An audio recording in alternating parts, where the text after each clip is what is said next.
Early signing day, Wednesday, December 20th. Brian, as you've already mentioned, Penn State and other schools have essentially it's been winding down. You have some other players that have held out for a long time, and we've seen them commit to Colorado, commit to Texas, right? Maybe there's some signing day drama, but Penn State, outside of Micah Parsons a few years back, Penn State doesn't really have any early signing day drama. I guess Jahan Dotson might have been in that category as well as basically last second flips. But this is important because you get it done. You get the bulk, 99% of your class. You might have one more prospect that emerges, like a Chimney Ono a cycle ago, where he emerged and was part of the later signing day period in February. But you want this all taken care of because of the beast that is the transfer portal. Like you said, you just want to get this taken care of. Most of these recruits want to get this taken care of as well.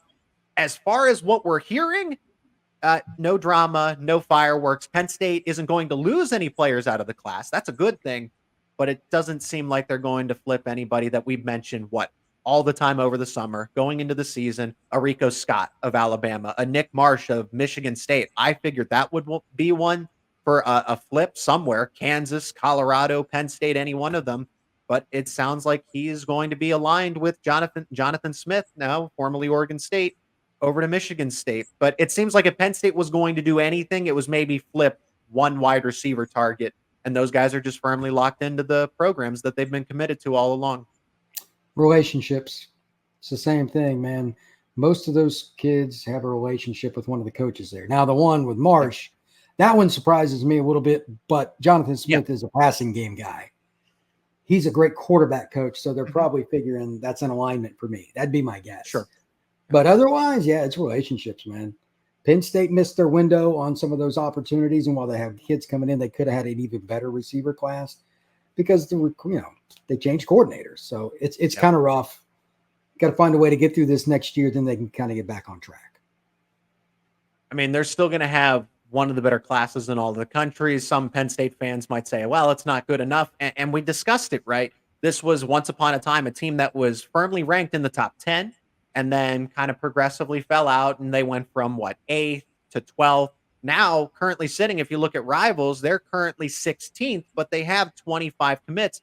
And we didn't necessarily expect, but alluded to the fact that Penn State could add one or two commits. It's just not going to come to fruition. I think where they did win, I think this goes without saying that the Jalen Harvey commitment, verbal commitment, and it sounds like he is locked in as well. Like he's not going to be flipping because USC and Maryland weren't going to go away. But Penn State was able to make sure that one, they crossed the finish line. That's all that mattered. But to get Jalen Harvey in this class, because then this ranking would have been even lower, and you need defensive end recruits at this point. That defensive line doesn't need reinvented, but it certainly needed reinforcement with a lot of the veterans that you're going to be losing. Chop Robinson, Adisa Isaac, Devon Elise, Hakeem Beamon are all projected to go to the NFL. Chop Robinson's already opted out of the bowl game and declared for the NFL draft. We're still waiting on announcements from other guys, but you are essentially losing 4 starters going into next season. And anybody in the trenches, Brian, you will absolutely agree with me on this.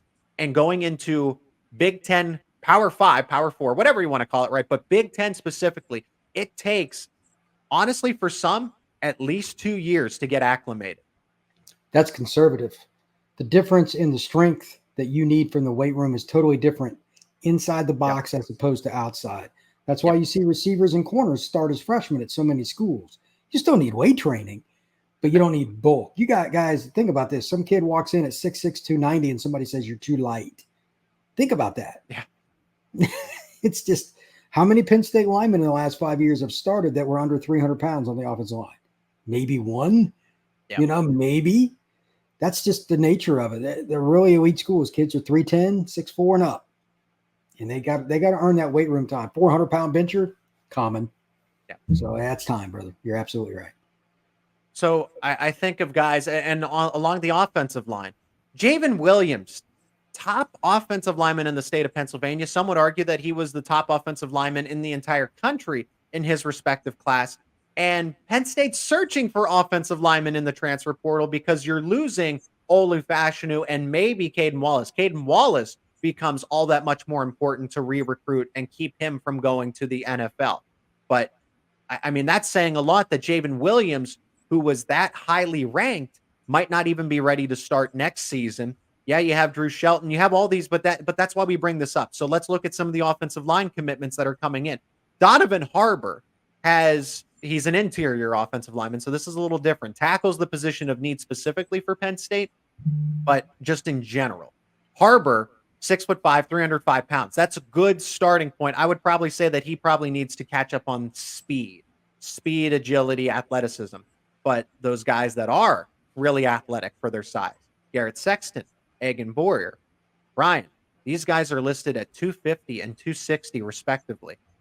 That's almost, I want to be careful with my choice of words, but that would be a disservice to try to play them as soon as possible. And it's also unhealthy to try to add 40, 50 pounds in one off season, even if they enroll early. There are exceptions to it, but for the most part, you're right. Joe Alt was about 260 when he was getting ready to be done, and then you just kind of had a late growth spurt. Like that's a 1 in a million. That's a good point. But that's the only guy I can think of like that. Most of the guys that come in that size, and that's okay. They redshirt, play a little as a redshirt freshman. Then is their third year on the program, they start to see playing time. Yeah, that's 2 years, man. It's just like you were saying. So yeah, those guys aren't going to play. Not at Penn State. Penn State O-line is not really the issue. They just need to work out some kinks with the passing game, and that'll kind of take care of itself. They need guys, if they need help up front, they got to get a portal guy. And that's why O-line portal next to corner, which there just aren't enough of them, is always unique now because O-linemen tend to go to a school, stay at a school, or turn pro. They don't, it's the least transfer position by far. I don't know why, but those guys tend to stick together. If you can find one really good O-lineman in a class, in a transfer portal class, you got to develop there, man. There is no shortcut. Maybe take a JUCO kid, but there just aren't that many good O-linemen. So Penn State, I don't know how deep they are, but if they got a problem, man, that's not where you want to have it at.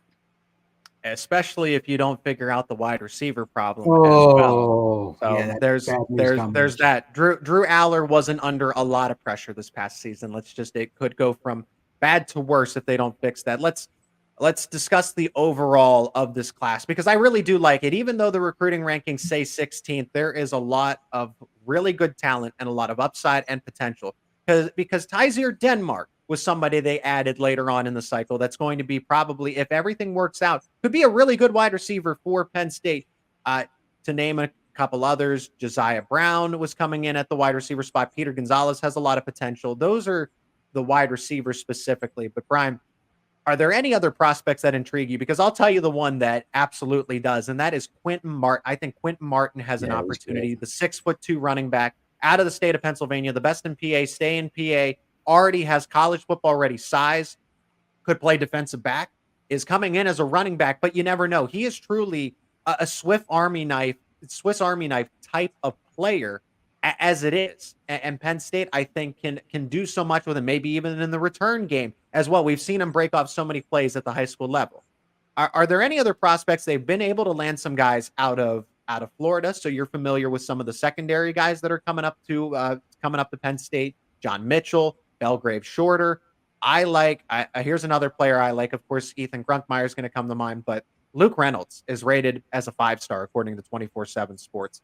So we could list all the guys and break them down individually and say why they're good or what their shortcomings are. What are one or two names that you're like, yep, Penn State's getting a dude? I'm going to say Belgrave Shorter. I saw him play the other day. They put him at Wildcat on the goal line. He's the guy that makes people miss. He's built like a boxer. He's put together. I don't know how they'll use him. I think he could be a nickel or different spots. It just depends on what they want to do with their scheme. I mean, they're losing their coordinator, so it's pretty wide open. But he can play some man and all that, but he's put together now. That's a stout young man. He can play some strong safety or nickel, whatever. He's going to play for Penn State.